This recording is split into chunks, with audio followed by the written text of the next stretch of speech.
The morning of September 19, 1944, unfolded under a shroud of thick, pearly fog near Héricourt, eastern France. For the seasoned tankers of the German 113th Panzer Brigade, this was familiar territory. Another advance, another objective, another day to prove the superiority of German engineering and tactical prowess. They were confident. Their Panthers, fresh from the factory, represented the pinnacle of armored warfare. Heavily armored, powerfully armed, designed to dominate the battlefield through sheer might. Their doctrine, honed through years of blitzkrieg success, was simple: overwhelming force, methodical advance, and superior firepower.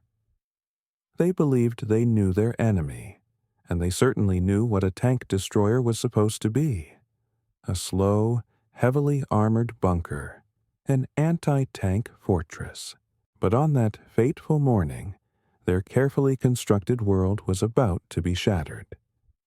At approximately 6:20 hours, the lead elements of the 113th Panzer Brigade encountered an enemy unlike anything in their recognition manuals. What followed was a blur of confusion, a cacophony of sound, and a terrifying revelation that would rewrite the very mathematics of armored combat. Through the swirling mist, German crews heard a high-pitched engine whine, a sound they associated more with aircraft than ground vehicles. Low, elusive silhouettes materialized from the fog, spat rapid salvos of high-explosive rounds, and then vanished as quickly as they appeared, leaving behind burning hulks of steel.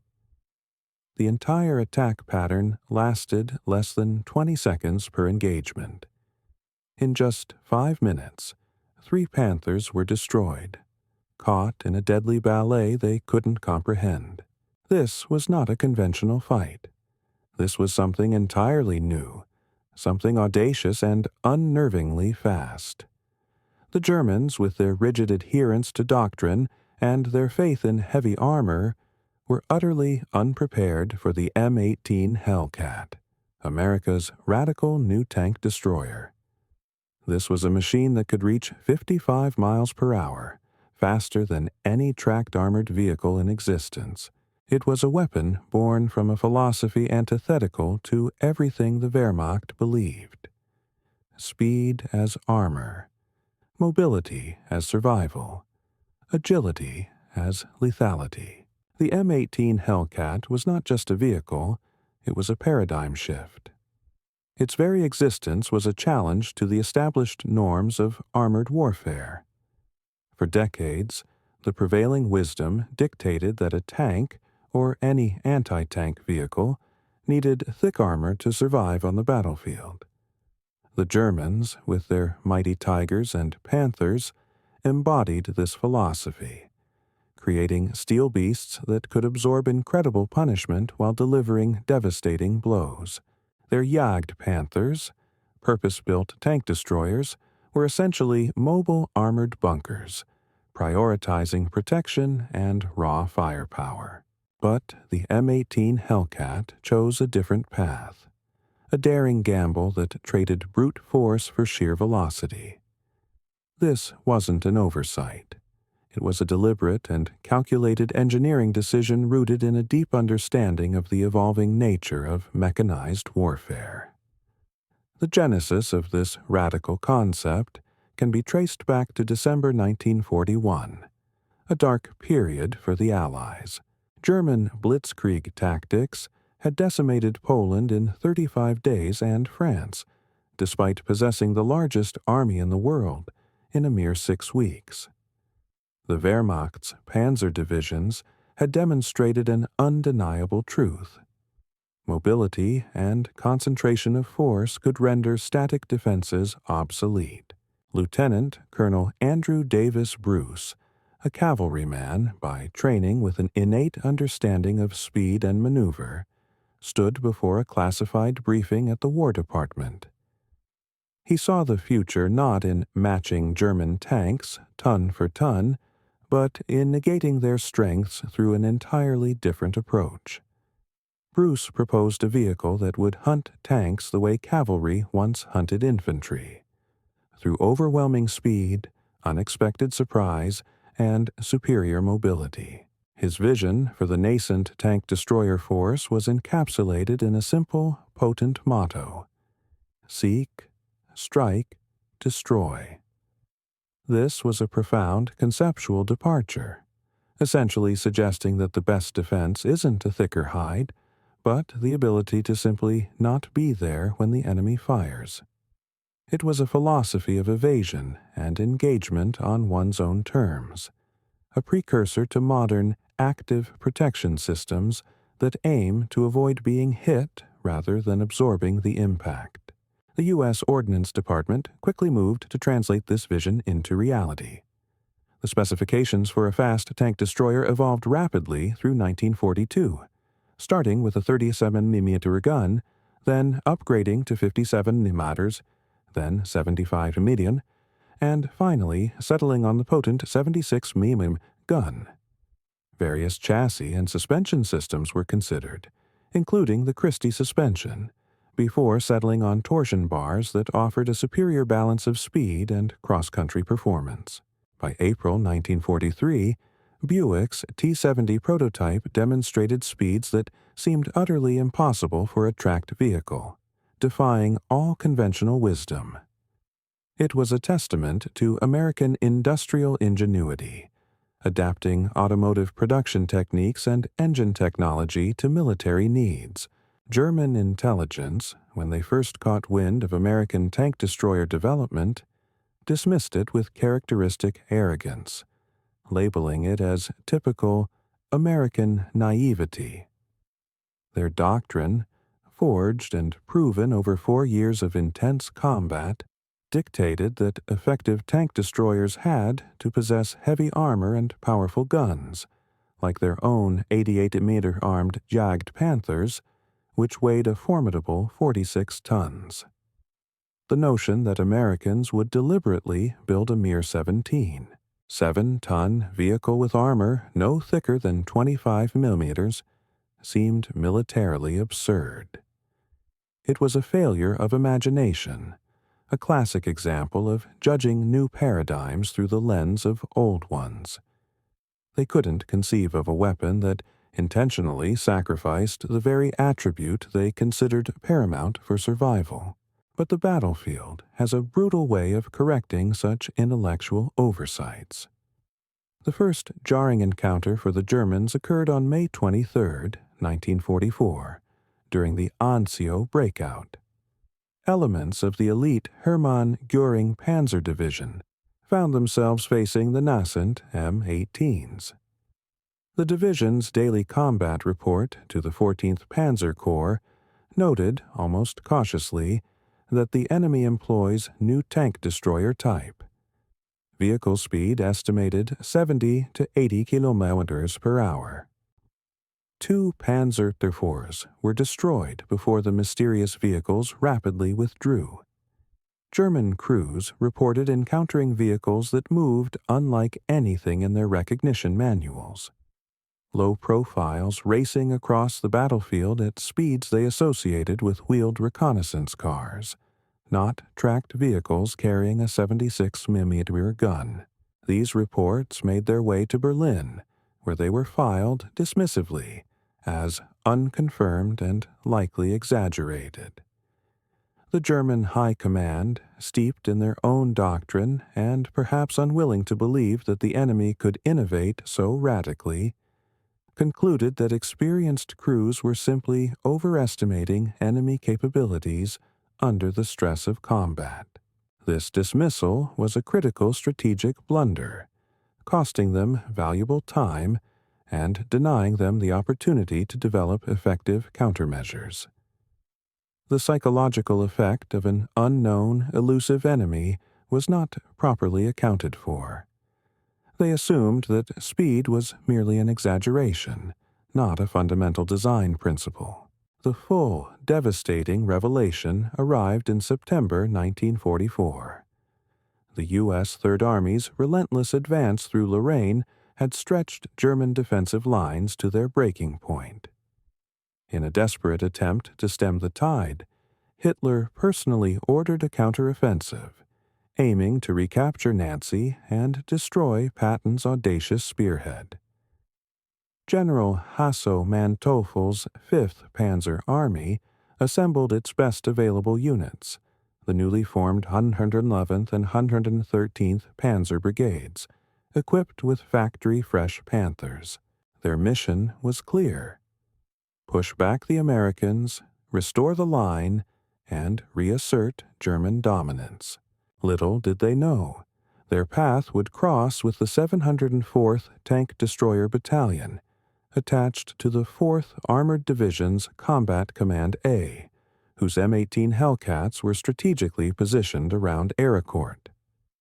As dawn broke on September 19th, cloaked in heavy fog, the German attack commenced. Lieutenant Edwin Leiper's platoon of M18s struck with devastating precision. According to the 704th's after-action report, Leiper's platoon engaged enemy armor at ranges of 400 to 800 yards, employing the quintessential shoot-and-scoot tactics. In approximately 30 minutes of combat, they destroyed 15 enemy tanks. Among the ranks, Sergeant Henry R. Hartmann's M18, positioned on the platoon's flank, achieved extraordinary success. His gunner knocked out 6 Panthers in rapid succession, each time displacing to a new firing position before German tanks could even traverse their turrets to return fire. Hartmann would later receive the Distinguished Service Cross for his actions, a testament to the effectiveness of the Hellcat's design combined with expert crew training. The effect on the German 113th Panzer Brigade was catastrophic. Their own divisional records paint a stark picture. Brigade engaged enemy tank destroyers vicinity Ericourt. Enemy vehicles demonstrated unprecedented mobility. Estimated speed 80+ kilometers per hour. Losses 39 tanks destroyed, 11 damaged. Enemy losses estimated 3 to 4 vehicles. The disparity was brutal. A few agile Hellcats had decimated a formidable Panzer Brigade. The German tankers, accustomed to methodical, deliberate engagements at long ranges, simply couldn't adapt. Their massive Panther turrets required 18 to 60 seconds for a full rotation, depending on engine speed. The Hellcat's hydraulically powered turret, independent of engine RPM, could traverse 360 degrees in just 24 seconds. This meant that at 55 nbm/pert, an M18 could cover 400 meters before a German Tiger tank's turret could even complete a 90-degree traverse. The M18 was literally outmaneuvering its opponents before they could even aim. This wasn't just a difference in speed. It was a fundamental mismatch in kinetic capabilities. It transformed the battlefield into a terrifying game of cat and mouse for the Germans. Only they were the prey. When German forces finally captured an intact M18 near Metz in November 1944, their weapons testing officers conducted a thorough examination. The technical report, forwarded to the Inspector General of Panzer Forces, unveiled specifications that challenged every assumption about tank destroyer design. Their verified findings were astonishing. Weight: 17.7 metric tons, compared to Panther's 44.8 tons. Maximum speed: 88. 5 km EH, 55 km, confirmed on test track. Panther Max, 46 km/h. Engine: Wright R975C4 radial, 400 horsepower. This aircraft type, air-cooled radial engine provided an exceptional power-to-weight ratio of 22.6 horsepower per ton, far exceeding the Panther's 15.6 HP ton or the Tiger's 12.8 HP ton. Turret traverse: 360 degrees in 24 seconds, hydraulically powered, consistent regardless of engine speed. Armor. Maximum 25 mm on the turret front, 13 on hull sides, shockingly thin by German standards. Main armament. 76 mm ME1 or M1A2. Transmission. Torque-o-matic automatic with 3 forward speeds. The German report concluded with a chilling summary. Vehicle achieves performance through extreme design philosophy. Armor protection sacrificed for mobility. Engine is aircraft type, air-cooled radial. Automatic transmission eliminates clutching, permitting driver to concentrate on maneuvering. Combat effectiveness depends entirely on mobility and crew training. This conclusion, while accurate, must have sent shivers down the spines of German planners. It acknowledged a fundamental flaw in their own thinking, a blind spot they had stubbornly refused to address. The mathematics of the M18's advantage were irrefutable and stark. German tank turret traverse speeds, critically dependent on engine RPM, varied wildly. A Tiger I could manage 6 to 19 degrees per second, taking 19 to 60 seconds for a full rotation. Early Panthers were even slower, at 6 degrees per second, 60 seconds for full rotation, though later models improved to 19 degrees per second, 19 seconds minimum at 2,000 RPM. Even the formidable Tiger Decimated, Germany's ultimate heavy tank, could only achieve 15 to 24 degrees per second, requiring 15 to 24 seconds for a full rotation. The M18's hydraulic traverse, by contrast, maintained a consistent 15 degrees per second, regardless of engine speed. This was a critical difference, especially when engaging multiple targets or tracking rapidly moving enemies. At its top speed of 55 sunrotord, an M18 could travel 400 meters in 16 seconds, 800 meters in 33 seconds, and cross a 1,000-meter killing field in just 41 seconds. Meanwhile, a Panther might need 30 to 60 seconds just to complete a 180-degree turret traverse while attempting to track a moving target at varying speeds. This disparity wasn't just significant, it was existential. The M18's employment revolutionized American anti-tank tactics. The 704th Tank Destroyer Battalion's Combat Manual, updated immediately after the devastating success at Ericourt, specified that M18 employment emphasizes mobility over direct firepower exchange. Recommended engagement sequence: fire 3 to 5 rounds from concealed position. Immediately displace minimum 200 white oi die. Re-engage from new position at different angle. Never remain stationary longer than 60 seconds when in enemy observation. This was the core of the shoot and scoot doctrine, and it proved devastatingly effective. German tank crews, whose training ingrained a methodical, deliberate approach to engagements at long range, found themselves utterly incapable of adapting to opponents who simply refused to stand still and fight fair. The M18 dictated the terms of engagement, turning the tables on an enemy accustomed to dictating. The effectiveness of the M18's speed and tactics was perhaps never more critically demonstrated than during the brutal winter of December 1944. Hitler's last desperate gamble, the Ardennes offensive, was in its third day. The 2nd Panzer Division, spearheading the drive toward Antwerp, approached the crucial crossroads at Novo, held by Team de Sobry and elements of the 101st Airborne Division. 4 M18s from the 609th and 705th Tank Destroyer Battalions faced overwhelming odds. The morning fog that had initially helped conceal German movements now became the Hellcat's greatest ally. According to the 705th Tank Destroyer Battalion's combat report, 4 M18s engaged elements of 2nd Panzer Division in fog conditions using high-speed displacement between firing positions created impression of larger defensive force. Confirmed destroyed 24 enemy tanks. M18 losses, 1 vehicle to artillery.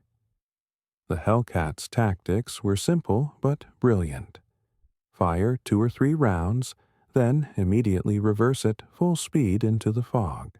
By the time German tanks traversed their turrets toward the muzzle flashes, the M18s had relocated 200 to 300 yards and were engaging from a completely different angle.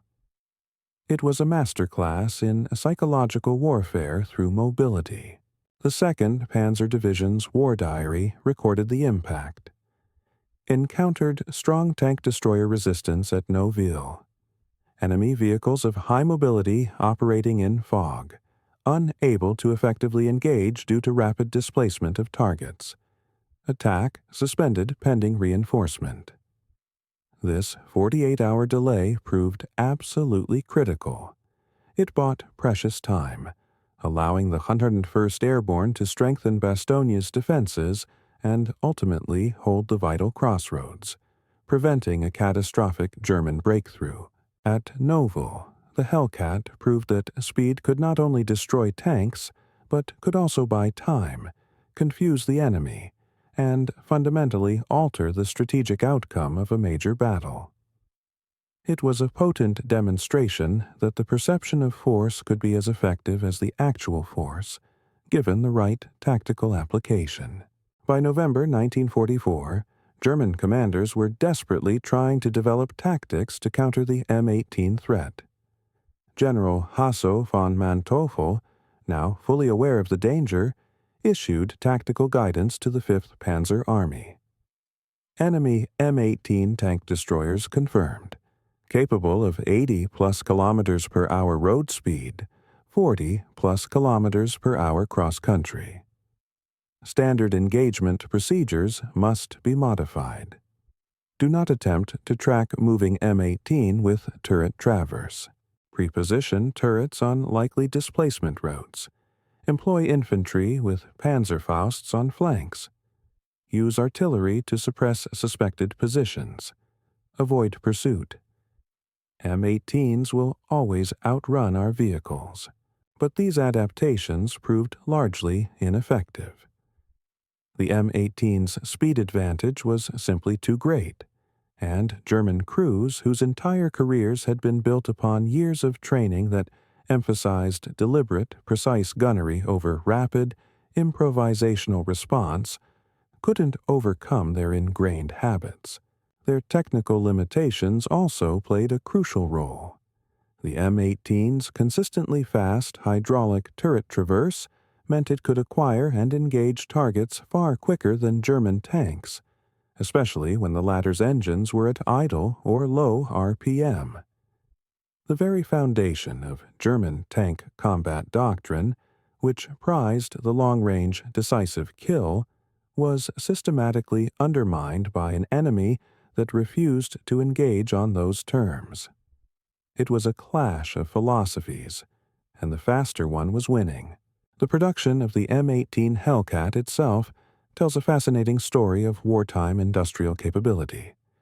The Buick Motor Division manufactured 2,507 M18s between July 1943 and October 1944, with production peaking at 267 units in November 1943. While the original contract called for 8,986 vehicles, this number was reduced as the war's end approached and the tank destroyer doctrine evolved. Each M18 cost $55,230 in 1943, relatively expensive due to its specialized engine and transmission, but still mass-producible using American automotive industry techniques. By stark contrast, a German Panther cost approximately 100 Reichsmarks and required significantly more production time due to its complex final drive and transmission systems, which often proved unreliable. The M18 was designed for mass production from the start, embodying American pragmatism and industrial might. The Wright R975 radial engine was already in production for aircraft and other vehicles, ensuring a ready supply. The revolutionary torque-matic transmission eliminated complex driver training, allowing for faster crew assimilation. The open-topped turret simplified manufacturing, and standard automotive components were used wherever possible, further streamlining production and maintenance. This ease of production and maintenance contrasted sharply with the bespoke, over-engineered nature of many German armored vehicles, which, while technically advanced, were often difficult to produce in sufficient numbers or maintain in the field. The M18 was a weapon system designed for the realities of total war, where quantity, reliability, and ease of use were as critical as combat prowess. The specialized nature of the Hellcat also necessitated a distinct approach to crew training. The Tank Destroyer Training Center at Camp Hood, Texas, developed programs that emphasized skills vastly different from conventional tank operations. Driver training focused relentlessly on high-speed maneuvering, rapid acceleration and braking, and terrain exploitation. Drivers learned to maintain maximum speed while simultaneously providing stable gun platforms during brief halts. This was less about driving a tank and more about piloting a high-speed combat vehicle. Gunner training emphasized rapid target acquisition and firing on the move. Unlike German gunners, who were trained for deliberate, precise long-range shots, M18 gunners learned to fire quickly at moderate ranges, accepting a slightly lower first-round hit probability in exchange for rapid engagement and subsequent displacement. It was a philosophy of overwhelming the enemy with volume and unpredictability, rather than single, perfectly aimed shots. Commander training stressed battlefield awareness, rapid decision-making, and seamless coordination with other M18s in a platoon. Commanders were taught to think 3 moves ahead, always planning their next 2 firing positions before even engaging. They had to be masters of improvisation, adapting instantly to a rapidly changing battlefield. The psychological profile for M18 crews also differed significantly from those assigned to heavy tanks. Recruiters actively sought men comfortable with risk, able to make instant decisions under extreme pressure, and who genuinely preferred agility and the thrill of the chase over the psychological comfort of heavy armor. These were the mavericks of the armored corps, embodying the very spirit of the Hellcat itself. Of course, the M18's greatest weakness was glaringly obvious: its paper-thin armor. With a maximum protection of just 25 mm on the turret front and a mere 13 mm on the hull sides, the vehicle was frighteningly vulnerable to almost every German anti-tank weapon. This included 20 mm anti-aircraft guns at close range, 37 mm anti-tank guns at any range, infantry anti-tank weapons like the Panzerfaust, artillery fragments, and even heavy machine gun fire on its side armor at close range. This extreme vulnerability wasn't a flaw. It was a fundamental design trade-off, and it shaped every aspect of M18 employment. Standard operating procedures emphasized: never remain stationary under enemy observation. Avoid urban combat where speed is negated. Maintain minimum 500-meter standoff from enemy infantry. Use terrain masking continuously. Coordinate with infantry to suppress enemy anti-tank weapons. M18 crews developed an almost supernatural awareness of their surroundings, constantly scanning for threats and meticulously planning escape routes. Their survival depended not on absorbing hits, but on avoiding them entirely. This forced a heightened state of situational awareness, turning the Hellcat crews into some of the most tactically astute and quick-thinking soldiers on the battlefield. They were acutely aware of their fragility, and that awareness fueled their audacious tactics. By the war's end, M18-equipped tank destroyer battalions had compiled impressive records. The 704th Tank Destroyer Battalion claimed 106 enemy tanks, the 603rd claimed 92, the 69th 67, the 705th 89, and the 85th 51. Overall statistics revealed that of a maximum strength of 540 M18s in combat by March 1945, there were 216 combat losses, resulting in a kill-to-loss ratio of 2.3 to 1 in Europe. The average engagement range was 650 meters, and the average engagement duration a mere 3 minutes, a testament to the Hellcat's rapid strike capabilities. While the 2.3 to 1 kill ratio was respectable, it fell short of the highly ambitious pre-war expectations for dedicated tank destroyers, which envisioned even higher ratios against massed enemy armor attacks. More significantly, M18s spent approximately 70% of their combat time in infantry support roles rather than their intended purpose of hunting tanks. This revealed a fundamental miscalculation in the pre-war tank destroyer doctrine, which assumed that massed enemy armor attacks would be the primary threat. The reality of the battlefield was far more fluid, requiring adaptable assets that could support infantry against a wider array of threats. However, even in these secondary roles, the Hellcat's speed proved invaluable for rapid response and fire support. The M18's versatility was further demonstrated in different theaters. The Italian campaign presented unique challenges with its mountainous terrain and restrictive roads.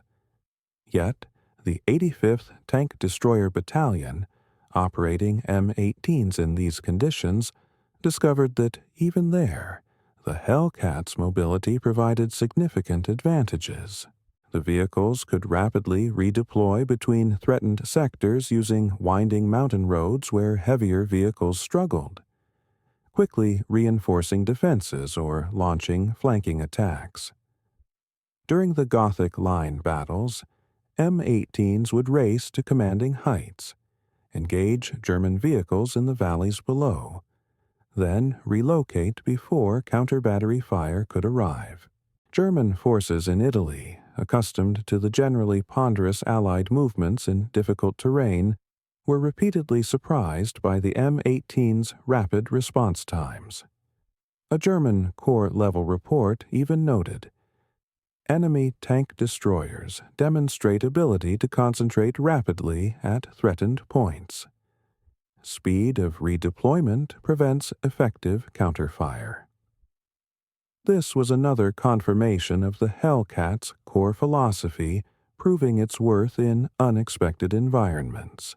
The 637th Tank Destroyer Battalion even brought M18s to the Pacific Theater, participating in the Philippines campaign. Against minimal Japanese armor, the vehicles served primarily in bunker busting and infantry support roles. The open turret, a design choice made for speed and simplicity, proved nearly fatal against aggressive Japanese infantry tactics.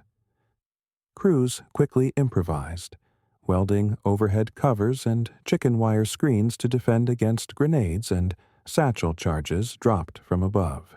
While the jungle terrain often negated the Hellcat's high-speed mobility advantages, its ability to rapidly respond to Japanese infiltration attempts was still valuable.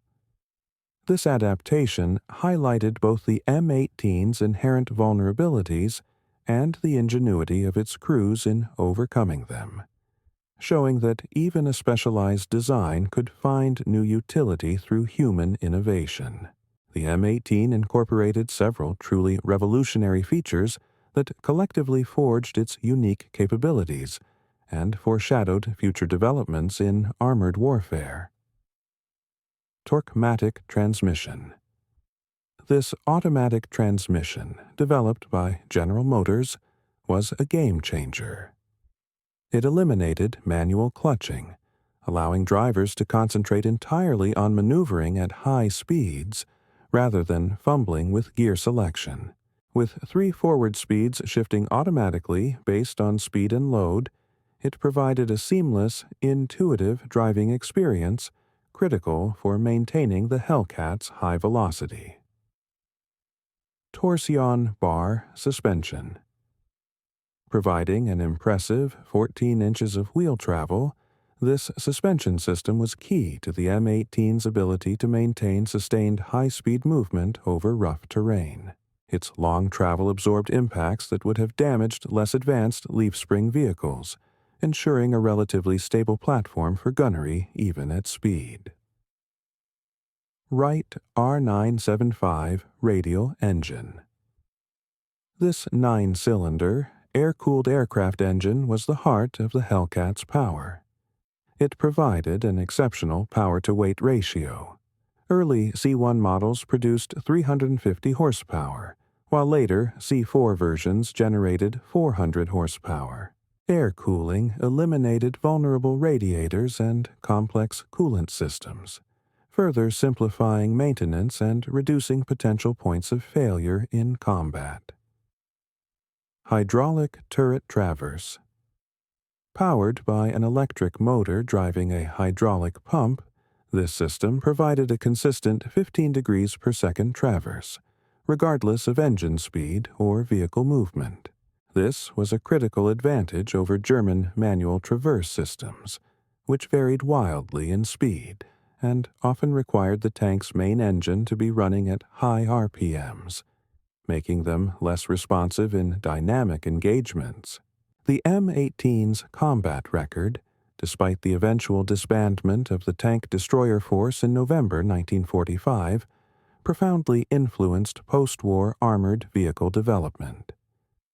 While the doctrine itself was abandoned, the Hellcat's audacious demonstration that mobility could effectively substitute for heavy armor resonated globally. Nations around the world began to reassess their own armored vehicle designs. The Soviet Union, for instance, developed the PT-76 light amphibious tank, and later the BMP infantry fighting vehicle, both emphasizing mobility and amphibious capabilities over thick armor. Britain created the CVRT, Combat Vehicle Reconnaissance, Tracked, series, prioritizing speed and reconnaissance. France built the AMX-13 light tank with an automatic loader to reduce weight and crew size, further embracing agility. Even Germany, in a complete reversal of its World War II philosophy, designed the Leopard 1 main battle tank, which deliberately abandoned heavy armor for superior mobility. Modern wheeled tank destroyers and mobile gun systems, such as the Italian Centauro, the Japanese Type 16, and the American M128 mobile gun system, represent the direct conceptual descendants of the M18. These vehicles explicitly accept vulnerability in exchange for strategic and tactical mobility, proving that the Hellcat's core philosophy of speed as armor remains relevant in contemporary warfare. So, why couldn't German forces, renowned for their tactical innovation and engineering prowess, effectively counter the M18? Several factors contributed to this critical failure. Doctrinal rigidity. German tank training emphasized deliberate long-range gunnery. Crews spent years perfecting precise shooting techniques that were simply useless against rapidly displacing targets that refused to stand and fight. Their entire tactical framework was built on assumptions that the M18 completely negated. Technical limitations. German turret traverse systems, heavily dependent on engine RPM, couldn't match the M18's consistent hydraulic traverse speed. At idle or low engine speeds, German tanks were virtually helpless against flanking M18s, unable to bring their powerful guns to bear quickly enough. This was a design oversight born from a different set of priorities: psychological shock. German tankers had operated for years with an almost impunity against most Allied armor. The psychological impact of suddenly becoming prey rather than predator, facing an enemy that could strike and vanish before they could react, cannot be underestimated. It sowed confusion and undermined morale, breaking their confidence. Communication breakdown. German tactical radios, already stressed by Allied jamming and the chaos of battle, struggled to coordinate responses to rapidly moving M18 platoons operating in a dispersed, unpredictable manner. The speed of the Hellcats' attacks simply outpaced their ability to communicate and coordinate countermeasures. In post-war interviews conducted by the U.S. Army's Military History Institute, M18 veterans consistently emphasized speed as their primary survival tool. Staff Sergeant Vernon Miller of the 85th Tank Destroyer Battalion famously articulated their ethos. We lived by 3 rules: shoot fast, move fast, think fast. If you did all 3, you went home. If you failed at any one, you didn't. This encapsulated the M18 experience: a high-stakes, high-adrenaline dance on the knife edge of survival. Technical Sergeant John Patterson of the 603rd Tank Destroyer Battalion echoed this sentiment. The Hellcat wasn't about fair fights. It was about unfair fights in our favor. We'd hit them where they didn't expect, when they didn't expect, and be gone before they knew what happened. Private First Class Robert Chen of the 704th Tank Destroyer Battalion summed up the paradox of the M18. Every time I climbed into our M18, I knew I was sitting in a tin can, but it was a tin can that could run 55 metobas. That speed saved my life more times than any armor could have. These powerful testimonies reveal the human cost and the incredible adaptability required to master such a unique weapon. The M18's combat statistics, when viewed holistically, tell a complex story of strengths and weaknesses. Its mobility metrics were exceptional. Top speed of 55 mph, 80 to 8.5 km/h on roads, 26 mph, 42 km/h cross-country, acceleration from 0 to 30 mph in just 11 seconds, and a range of 150 miles on 75 gallons of fuel. Its ground pressure of 10.5 psi was lighter than many trucks, allowing it to traverse soft ground with ease. In terms of combat performance, it achieved an average of 4 enemy tanks killed per vehicle, with an average survival time in combat of 67 days. Mechanical reliability was solid, averaging 200 miles between major maintenance. Crucially, the crew survival rate when a vehicle was destroyed stood at 73%. These numbers reveal that while the M18's thin armor made it vulnerable, its speed often allowed crews to escape even when their vehicle was hit, underlining the core philosophy of mobility as survival. The relatively short combat survival time further confirmed the fragility of thin armor when caught. The M18 Hellcat's influence extends far beyond specific vehicles to fundamental concepts in modern warfare. Its core principles continue to resonate in contemporary military thinking. Sensor to shooter time. Modern combat emphasizes rapid target engagement, conceptually similar to the M18's shoot-and-scoot tactics.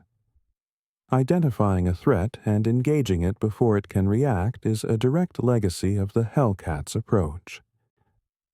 Active protection systems. Today's advanced active protection systems, APS on tanks, represent a technology attempting to replicate what the M18 achieved through speed, avoiding hits rather than simply absorbing them. APS aims to intercept incoming projectiles, effectively creating a dynamic, intangible armor that prioritizes prevention. network-centric warfare. M18 platoons coordinating rapid, multi-directional attacks in the fog at Nouville presaged modern network-centric combat operations, where dispersed units share information and act in concert to overwhelm an enemy from multiple vectors. Asymmetric response. The M18 demonstrated that technological superiority doesn't require matching enemy capabilities, gun for gun, or ton for ton. Instead, it requires negating their strengths through unconventional means, finding a vulnerability, and exploiting it with a completely different approach. The M18 Hellcat stands as one of World War II's most innovative combat vehicles. Born from American industrial capability and tactical creativity, it fundamentally challenged long-held assumptions about armored warfare. German tankers, trained to dominate through superior armor and firepower, discovered that American innovation meant changing the rules of engagement entirely. The Hellcat's 55 amperage top speed wasn't just a technical specification. It was a paradigm shift, a tactical earthquake that German doctrine simply couldn't accommodate. The M18 proved that in warfare, as in nature, survival doesn't always favor the strongest or the most heavily armed. Sometimes it favors the fastest, the most agile, the most adaptable. German tank crews, watching their carefully aimed shots miss rapidly disappearing M18s, learned this lesson repeatedly in the killing fields of France, the frozen forests of the Ardennes, and the final battles in Germany itself. It was a brutal education delivered by a vehicle they initially dismissed as naive. Today, when military historians analyze the M18 Hellcat, they see more than just a successful tank destroyer. They see American military innovation at its most creative, identifying enemy strengths and systematically negating them through unconventional means. The German tankers never knew the American Hellcat could reach 55 tournes until they faced it in combat. That technological surprise, combined with audacious tactical innovation and rigorous crew training, created a weapon system that transcended its mechanical specifications. In the end, the M18 Hellcat rewrote the mathematics of armored combat. It proved that protection didn't require armor, that lethality didn't require the biggest gun, and that battlefield dominance could be achieved through mobility rather than mass. At 55 km/h, it outran not just German tanks, but German military doctrine itself. The ghosts of M18s still haunt modern military thinking. Every time a military planner chooses mobility over protection, every time a commander emphasizes speed of action over deliberate preparation, every time a weapons designer accepts vulnerability to achieve performance, the Hellcat's lesson echoes through decades. Sometimes the best armor is not being where the enemy shoots. German tankers of the 113th Panzer Brigade, the 2nd Panzer Division, and dozens of other units learned this lesson in blood and fire. They faced an enemy that refused to fight on their terms, that turned their strengths into weaknesses, that struck and vanished like phantoms in the fog. They learned that American innovation didn't necessarily mean building better tanks. It meant building something entirely different, something that moved too fast for their tactics, their training, and their turrets to counter. The M18 Hellcat, 55 password of American audacity, remains enduring proof that in warfare, speed can indeed be the ultimate weapon. German tankers never knew the American Hellcat could reach such speeds. By the time they learned, it was already too late. The war was lost not just on the battlefield, but in the realm of imagination, where American engineers dared to trade armor for velocity, creating a predator that hunted the hunters.